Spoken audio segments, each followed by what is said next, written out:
In addition, there was a short-term pause or funding freeze on certain discretionary spending payments, such as government grants, only for us to quickly look at the scams, dishonesty, waste, and abuse that's taken place in our government for too long.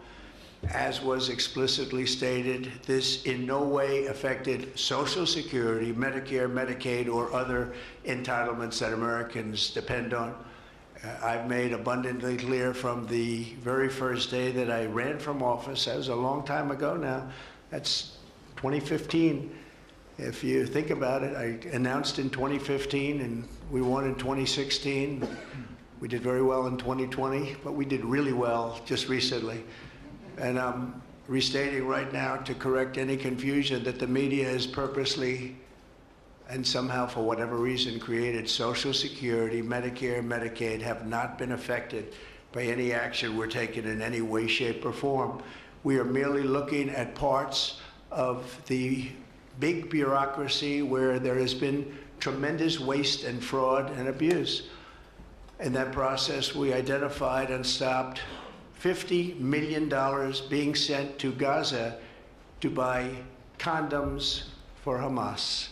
50 million. And you know what's happened to them? They've used them as a method of making bombs. How about that? We stopped an attempt to make an illicit payment for illegal alien resettlement.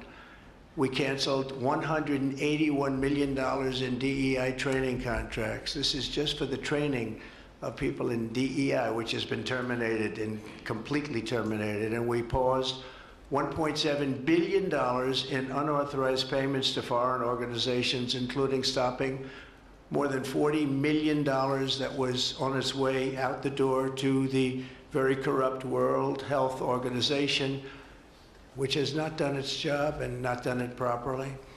We also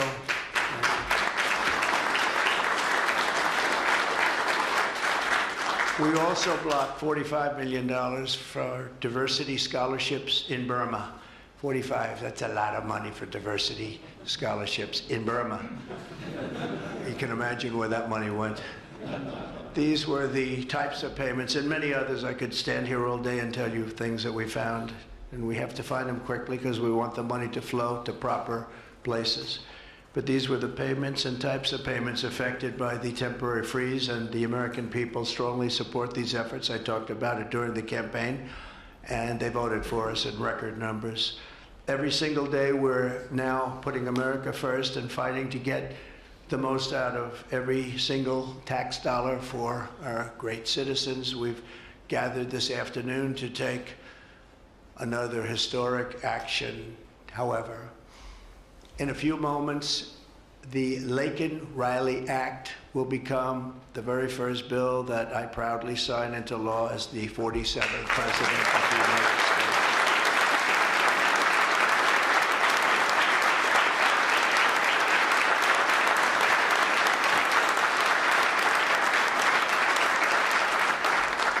Laken was a brilliant and beautiful 22-year-old nursing student from Georgia, the best in her class. She was always the best. They would say, Laken, how do you do this? And what do you do? They were always asking her questions. She was respected by everybody, even her teachers. They respected her so much. From the time she was in first grade, Laken knew she wanted to spend her time caring for others. That's what she did.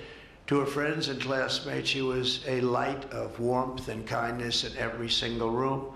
To her parents and family, she was everything in the world. They've had a miserable period of time.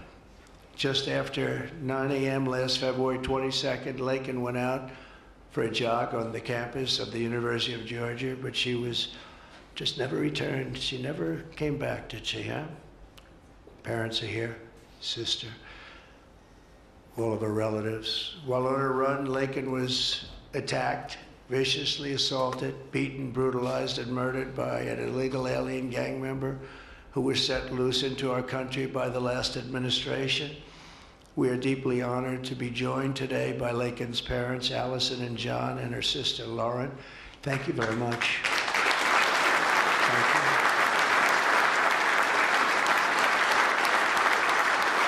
So sad. We were together right after that happened, and it's a tremendous tribute to your daughter, what's taking place today. That's all I can say, but it's so sad we have to be doing it at all. Thank you very much for being here. To Laken's family, we will keep Laken's memory alive in our hearts forever, everyone's hearts.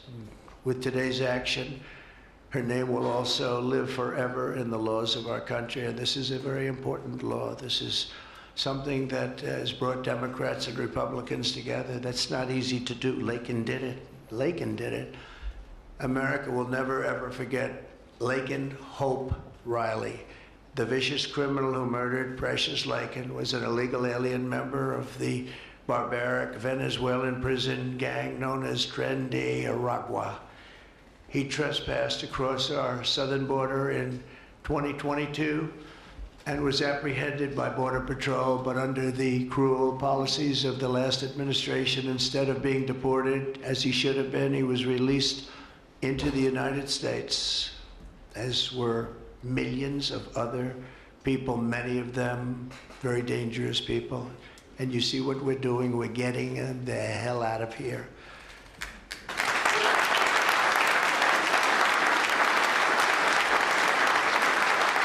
He was soon arrested again in New York City on charges of endangering a child, but because of New York City's deadly sanctuary policies, as we have in California and many other places, which we're ending, we're going to end them, he was released again to reoffend. The Biden administration then provided this illegal alien criminal with a free, taxpayer-funded flight from New York to Georgia, where he was arrested yet again, constantly, this time for stealing from a Walmart along with his gang member brother, who was a bad one. Only after being released a third time by the U.S. law enforcement did this cold-blooded criminal go out in that fateful morning hunting for women on whom to prey. That's what he did. He hunted. It was like a hunter. And we're going to show him who the hunter is. This horrific atrocity should never have been allowed to happen. And as president, I'm fighting every single day to ensure that such a tragedy never happens again. We don't want this to happen.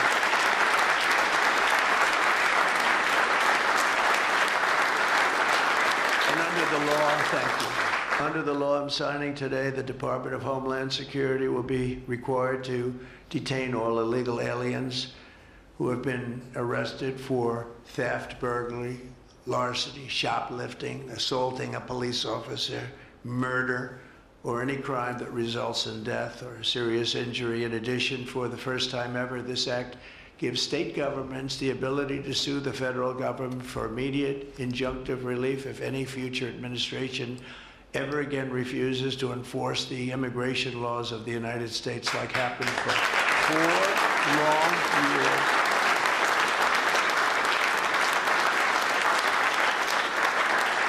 And that was happening for 4 long years, frightful years. Amazing. You'd say, how can people do this? How can they allow this to happen? How can they allow criminals to pour into our country and then try and defend it? And they're still trying to defend it, but they can't. That's why I'm here instead of somebody else, actually. It's the biggest reason. I believe it's the single biggest reason. Inflation was horrible. Many things were horrible during that administration. When you look at what took place in Afghanistan, the way they got out, not that they got out, but the way, so many things were horrible. But to me, this was the worst of all. It's a landmark law that we're doing today. It's going to save countless innocent American lives.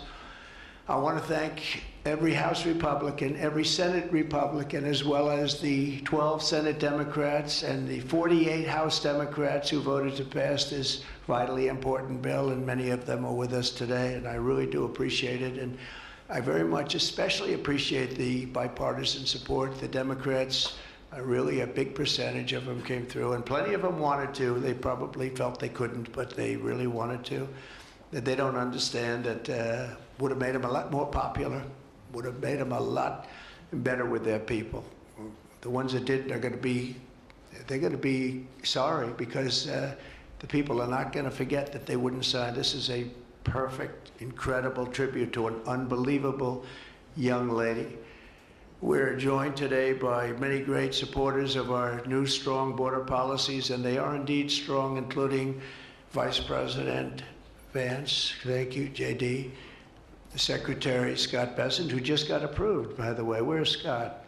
He just got approved. Scott, I'm very impressed. Got a lot of Democrat votes, too. He got a lot of Democrat votes. It's great. I don't know, is that a good thing or a bad thing? I'll have to think about that. Secretary of Homeland Security, who's going to be fantastic. I know her so well, and I know it's probably not complimentary because she is a woman, but she is tough. Where is she? Where is Christy? Christy, great. Stand up, please. You have such an important job to do.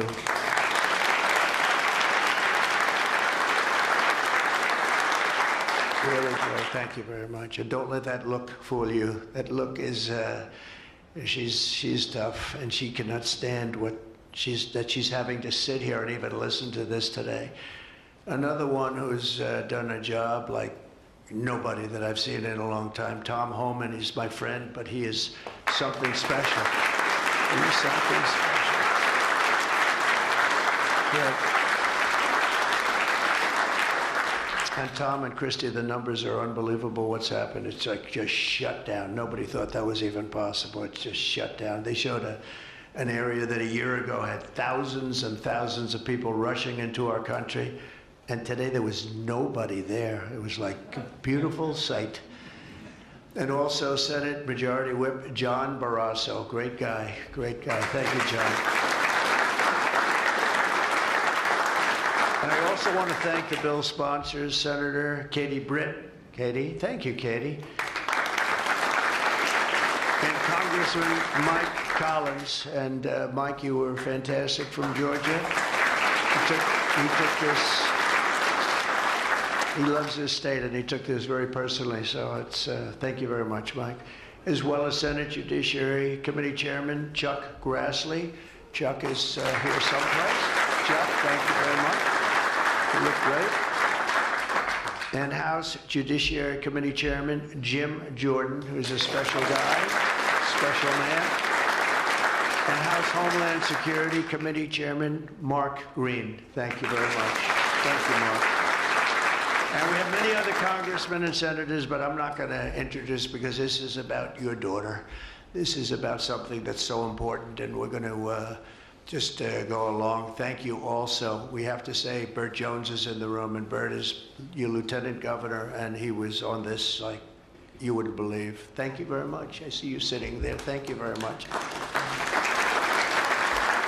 So we have state, local officials, we have law enforcement organizations, we have everybody. Most of them are in the room or represented in the room, and they're incredible people, and I've never seen them come together like they have for this. I've done many of these, not of this kind, but different bills, different passages having to do with many different things, from homeland security to inner security to taxes to 50 different items. I've never seen such support as you have today and as your great daughter has today. So I've never seen anything like it. And we have to thank your daughter for that, because she's going to save a lot of lives. She's going to be responsible for saving a lot of lives.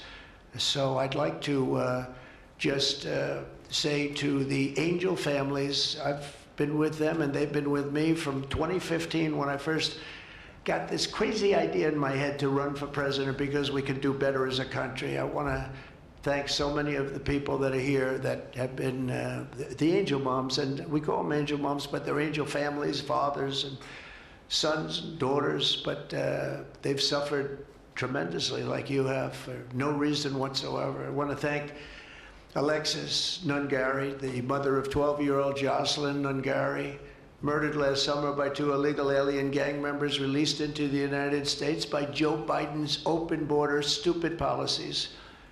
And thank you very much, Alexis. I want to thank you very much. We had an amazing trip, and it was really special to meet you and your family. Appreciate it very much. So sad we have to be here, frankly. And Jocelyn, as you know, is in our hearts as she was then. It was an amazing day we had, a great day. But it was a day of celebration of somebody that unfortunately won't be with us. But she is with us now, you know that. Here also is Patty Morin, the mother of Rachel Morin, killed 2 years ago by an illegal alien who was let into our country by the last administration's ridiculous, weak policies. Open border, can you imagine? When I heard open border, I said, oh, that's terrible. They're going to release their prisons all over the world. They're going to release their prisons into our country. That's exactly what happened. Patty is joined by Rachel's brother, Michael, Rachel's daughter, Clementine, and sister-in-law, Shannon. Thank you all for being here. We appreciate it very much. Thank you very much. Thank you. With us as well is the loving family of Kayla Hamilton, a 20-year-old girl murdered in July 2022 by the MS-13 illegal alien gang member who is violent, vicious, and they knew it, and they didn't do anything about it. And I want to thank you to Kayla's mother, Tammy, and her grandmother, Kathy, and her stepfather, Jeremiah, very much. And finally, I want to thank others who have also suffered this horrible scourge that goes on with young people being killed, and other people too, but young people, largely young people being killed. Thank you to Scott Root, the father of Sarah Root, killed at 21 years of age. Think of that, 21 by an illegal alien, shouldn't have been in our country, would have never been in our country if we were here. What a sad thing. To each of these angel families, we love you and we stand in awe of your courage and your strength. It's the toughest thing anybody has to go through. Many of the angel families here today were betrayed by the last administration and with its heartless and foolish and really very, very arrogant and very, very dumb policies. Policies that aren't even believable when you talk about common sense. I say we're the party of common sense, but the Democrats also, they have plenty of common sense, and that's why so many are here today and so many supported what we're doing. The very government that was supposed to protect their daughters instead opened our borders and transported the world's most dangerous criminals straight into their communities. They came from prisons and jails and insane asylums and mental institutions from all over the world, not just South America. People think South America. They come from all over the world. They come from every continent. And they came here by plane, and they were loaded onto buses, and they were driven right up to our border, and they drove right through the border, and nobody even said a word to them. And in those buses and those cars and those trucks were some of the meanest criminals anywhere in the world. As of last September, 425,000 illegal alien criminals were roaming free, including 13,099 convicted illegal alien murderers, of which about almost 50% killed more than one person, and they were roaming all over the country in our farms, in our cities. Under the Trump administration, we're moving with urgency and speed to get these vicious and violent criminals the hell out of our country and to restore law and order to our suburbs, our cities, and our towns. And we're going to do it with Tom and with Christy and with all of the people that are working so hard on this. This week, compared to a comparable time a year ago, think of this, the number of illegal border crossers has already fallen by more than 100%. And because the election was coming, they started getting a little bit tougher on the border. They tried to follow our policies, and they did much better, but it still was horrible. The numbers were still horrible, so that's 100% over those. They only did it because of the election, so they knew what they were doing was wrong. And those who do cross the border, and you're seeing that every time, all you have to do is turn on your television set or pick up a newspaper, or read any form of new media, because we have a lot of new media today, fortunately, that's letting the word get out. But they're watching these people be captured and removed from our country. ICE arrests have risen by 15 times in just a short period. And over the past 8 days, the heroes of ICE and Border Patrol, we can never forget Border Patrol. Those people, I've gotten to know so many of them. Our border czar, as you remember, never went to the border and never made a phone call. She was the border czar. She never made one phone call. They went to the heads of border. They went to the heads of ICE. Did you ever get a call? No. And she admitted she never made one call, but she was the border czar. And that's exactly what our border was all about. The heroes of ICE have arrested thousands and thousands of illegal alien criminals, including hundreds of gang members, traffickers, child predators, terrorists, and murderers. For the first time in history, we're loading dangerous and illegal aliens into military aircraft and flying them back to the places from which they came. You probably read about Colombia 2 days ago. They said, no, we're not taking them. I said, we're going to take them. You're going to take them. You're going to like it, too. You're going to take them.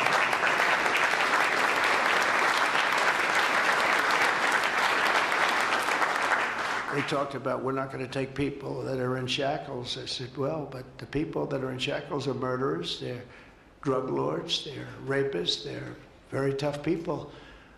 They make our criminals look like very nice people. That's about the only thing that comes out of this. And I say, could you imagine you're a pilot on the plane and you have your co-pilot and you're sitting there and you have 150 people, no shackles, and they like to murder people? This would not be a good flight. So Colombia apologized to us profusely within an hour based on something I said, meaning you're going to pay tariffs like nobody's ever paid tariffs before. But they actually wanted to terminate his position. They're essentially Congress met and they were very angry with them.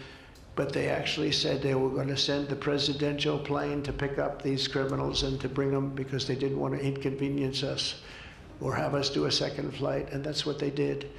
And I appreciate it, and I do appreciate the people of Colombia are wonderful people, and the representatives really acted well, and I appreciated they took back that tough talk. But, you know, we may have tough talk from others, but it's not going to mean anything. They're going to all take them back, and they're going to like it, too. They're going to like it. They're going to take it back, and they're going to like it. Today, I'm also signing an executive order to instruct the Departments of Defense and Homeland Security to begin preparing the 30,000-person migrant facility at Guantanamo Bay. Most people don't even know about it.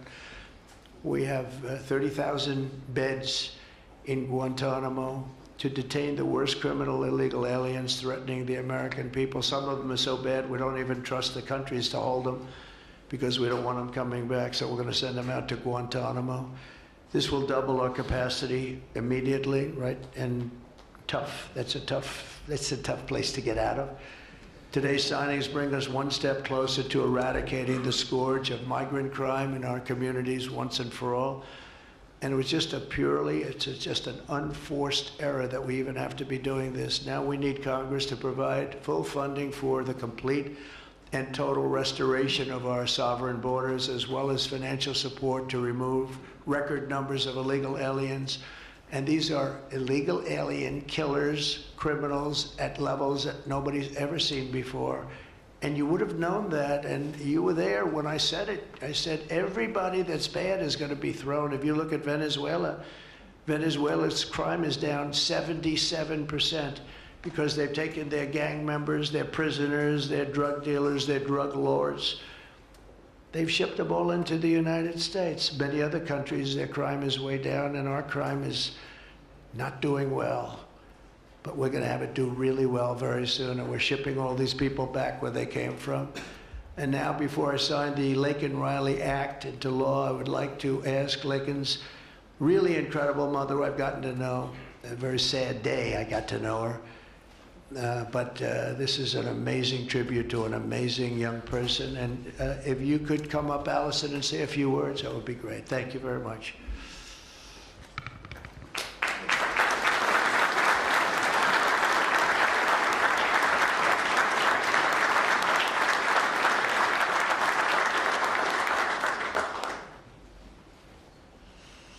Thank you. Thank you, Trot. We would like to thank Senator Katie Britt for her diligent bipartisan work to get this bill through the Senate. We'd also like to thank Congressman Mike Collins for his unwavering passion and for leading on the Laken Riley Act from the start. Our family will forever be grateful for the prayers of the people across our nation and for helping to get this legislation into law. We also want to thank President Trump for the promises he made to us. He said he would secure our borders and that he would never forget about Laken. And he hasn't. He's a man of his word. We trust that he will fight for the American people. Most importantly, I want to thank our Lord and Savior, Jesus Christ, because without his sacrifices, Laken's story would have ended on that horrific day that she was taken from us. But because of him, we can continue living knowing that we will see Laken again. There's no amount of change that will ever bring back our precious Laken. Our hope moving forward is that her life saves lives. We're so thankful that her passion for helping others and her legacy for doing good in the name of Jesus Christ will carry on. Thank you.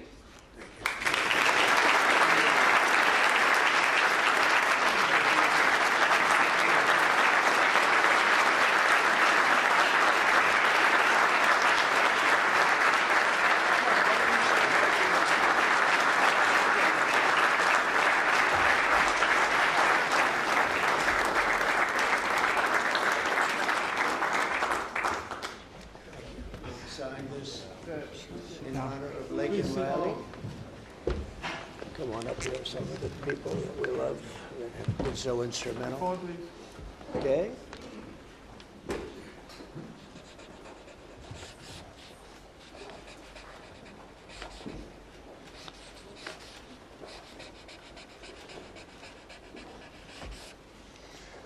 Okay.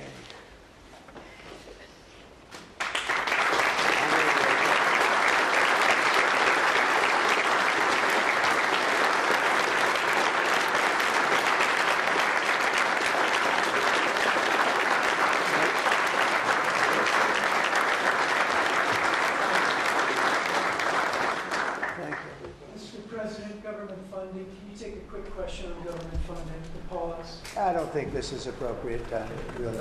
I respect that, but I don't think it's appropriate. I can just tell you government is doing very well, and we're cutting way back, but this is not the appropriate time. Thank you.